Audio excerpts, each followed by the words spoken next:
Joining me now is Florida Congressman Cory Mills. Thank you, sir, for chatting with us as we're watching really history unfold here. So many families are going to have their prayers answered today, but so many others will not. We must remember who Hamas is, and they continue to hold other hostages.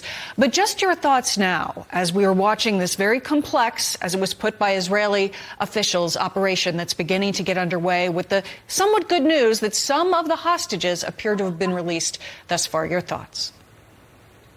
Well, it's certainly a very complex issue. You've got roughly 50 hostages that are being held by Hamas, and the negotiations that was in part done by Qatar, but also we have to give credit to the IRC, the International Red Cross, our ICRC, who has been great in trying to help to act as a mediator or a recipient of hostages as we continue to move. But there's about 150 that's being demanded, however, by the Israelis to be released. As we see the first 13 will go forward, I expect that those will be broken into independent groups there at the Rafah Bridge as they go into Egypt. The elderly or those of older Israeli prisoners will likely go straight to the hospital for further medical check and debriefing. The younger, if they're not with their parents, will probably be immediately united with their parents. That's a sense of comfort. That's a way for them to actually be able to try and get back and take them to the hospitals, as you talked about.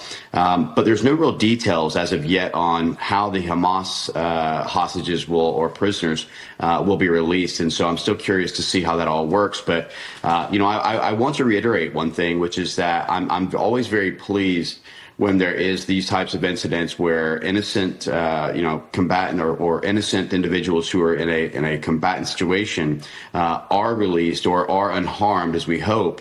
But unfortunately, this doesn't mean the end. As we've seen from the spokesperson of Hamas, they said that they intend to continue the fight. And so this ceasefire to try and do a prisoner exchange, I think, is great, and a hostage release. But I would be curious to see the details as it moves forward and if this continues. I think that's a great point, several great points, including that the Red Cross deserves a lot of praise here. And throughout the course of these negotiations, there's been an effort to get perhaps members of the Red Cross or some entity in to see the hostages that remain. We haven't been able to see that occur, so we don't have a lot of information. But we perhaps will be able to get some information about the conditions of the hostages, how they've been held, who's still being held from these first people that are being released. As you mentioned, a very delicate situation. They still need to be medically evaluated, and there's a mental health aspect here to being held in captivity for so long. What do you think? Well, that's exactly right. We have to start thinking about the aftermath of all this, the necessary, post-traumatic treatments that are going to be necessary. But you make a great point about the ICRC being able to try and get in to do an evaluation on what the conditions of the actual hostages are. I think that's very pertinent, especially as many had reported that some of the hostages taken had received injuries, gunshots, etc. So a proof of life of sorts would have been something that's very helpful, but also just getting the necessary medical treatment, because I'm sure that not all of the hostages are being treated in a very good way when you think about the barbarism and horrendous things that the Hamas organization has actually done in Israel. But it's a lot still unfold here. Hostage negotiations are tricky. Hostage exchanges are even trickier. We have to be ready for anything. And I'm just very happy that hopefully this first 13 will safely get back to their families and get the recovery they need. But hopefully we'll see the complete release of all hostages and be able to continue to try and secure Israel as a free state. Congressman, you've spent a lot of time in the Middle East, in Iraq and Afghanistan, and part of what's happening is a propaganda war. There's a big propaganda war going on here, and we know that the hostages being released are aware that perhaps their mothers, brothers, fathers, other family members may be left behind. So we should be perhaps conscious that they may not be able to speak completely freely about what they experienced. Your thoughts on these coming days and what they may be able to say and perhaps not say? Well, I will say this, as you talk about the propaganda or misinformation kind of campaign that's going on, the warfare that is being led ahead. We have to also pay attention here at home domestically where that's going on, where we know that social media platforms like TikTok and others are being utilized to try and create a pro-Hamas, pro-Palestinian movement within our own nation. And so this isn't something that's just going on overseas or abroad. This is happening here on our own soil, and we need to be very cautious about this.